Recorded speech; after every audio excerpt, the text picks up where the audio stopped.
companies go international? Really, two things. Number one, risk. Number two, fear of the unknown. What's the risk? I just threw 4 of them up real quick. Let's talk about them. Culture. Think about, I'm not going to ask you to answer this question out loud, but answer it in your mind. Can you handle working with somebody in a different culture?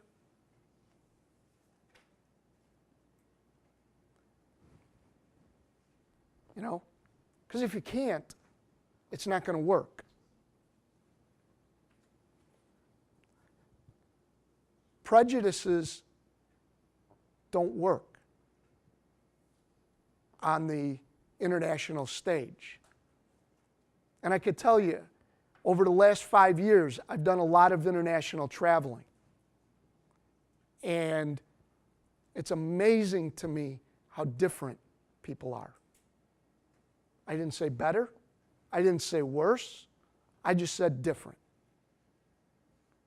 They have different cultures. They have different beliefs. They do things differently. Culture in South America is so much different than the culture that we have here in the U.S.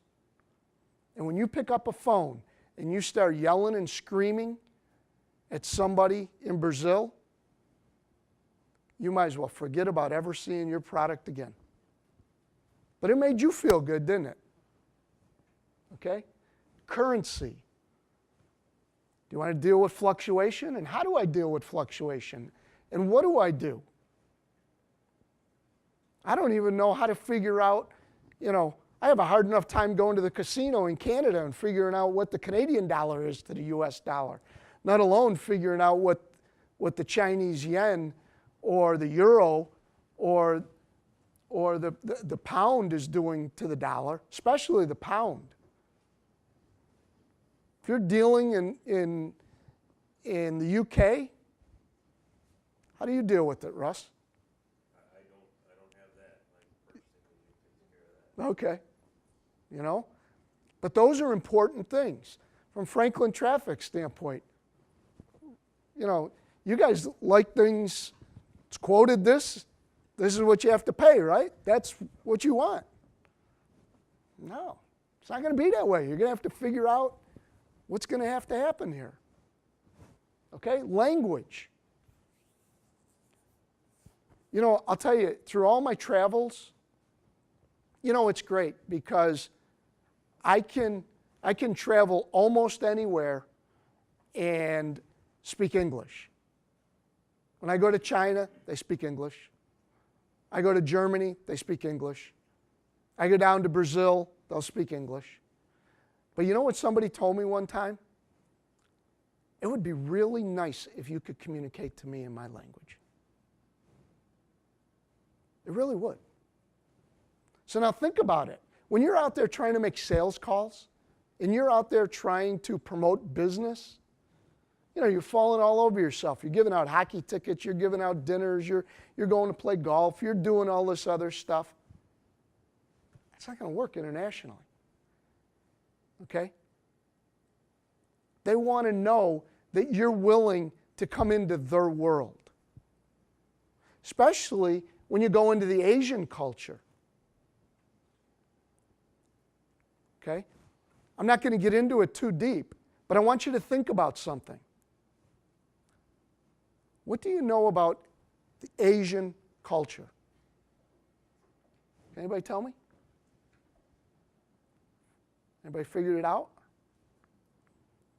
Asian culture likes to please people. Did you ever notice that? They're very friendly. They always like to open the door. They want you to go first. They want to make you feel good. So you're sitting there going, well, that's, Mike, what's wrong with that? That's great. Okay? Now put that into figuring out where you're doing your business. So when you're talking to somebody and this person's giving you all kinds of accolades and this person's telling you everything you want to hear, if you don't really know the culture and you don't know the ins and the outs, and you're not willing to sit down with them at a formal dinner, you're never going to know what they really think about you. Because if you don't do all that stuff, you're going to leave that meeting, you're going to get on the phone or your computer, and you're going to tell your boss, I got this all locked up. These people love me. And really, they're thinking behind your back, this product is so inferior and this guy is really, I'll never do business with them. But they won't tell you that to your face. They won't tell you that. You need to go to a formal dinner and put yourself out there and find out where they put you at the table.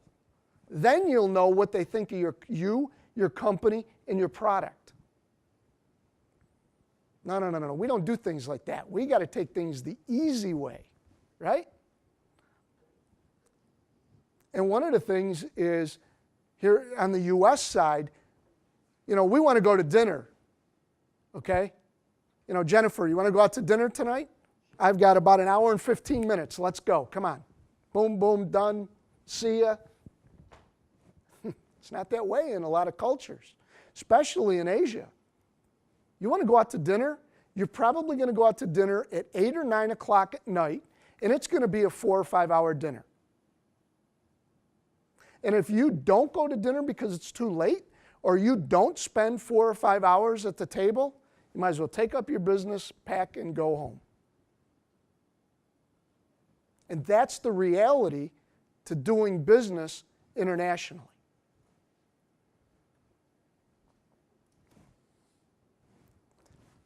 Payment. You know what? When I do business in Buffalo, it's great. It really is. Because Buffalo is a very small town. And if I have problems, I know the people of Franklin Traffic. If I have problems, I'll walk in and I'll go talk to somebody and I'll say, you know what? You owe me money. Or I'll go down to Moog and say, we made this move for you. It was really, I need my money in 30 days. It's 35. Can you pay me? And more times than not, I know Mike. Or I'll see Mike out. Or we'll go to a dinner or something together. He's here. Or maybe I do business with somebody in Chicago. And I could still jump on a plane and go see the person and say, look it.